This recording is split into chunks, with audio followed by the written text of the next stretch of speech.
Gusti, ¿te gusta bailar? Sí. ¿Bastante? Sí. ¿Qué más bailas? Navidad. Qué linda, muy bien. Previos a la salida de la procesión del Niño Jesús. En esta oportunidad hay dos grupos. En este lado están del regidor Eduardo Cancho. En este lado están del alcalde Mario Cabana y su familia. Ya previos, ya está saliendo la procesión del Niño Jesús.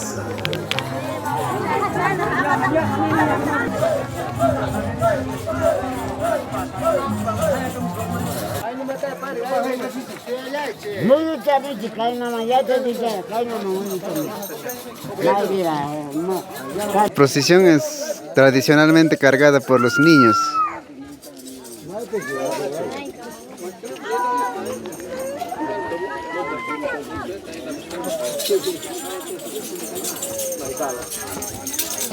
Ya, 4 niños se están cargando. Bueno, esta procesión es un trono pequeñito. Por eso que los niños se están cargando.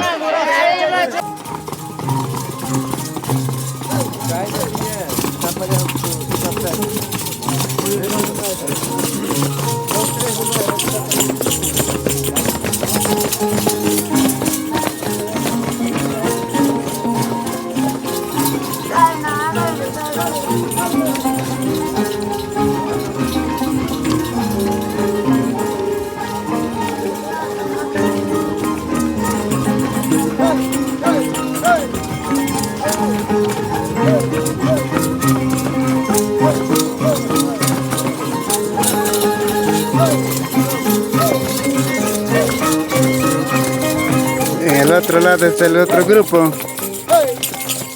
Este es el grupo del señor alcalde.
De esta manera se está realizando procesión del Niño Jesús. Aukillamanta Puni.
De esta manera está retornando la procesión del Niño Jesús.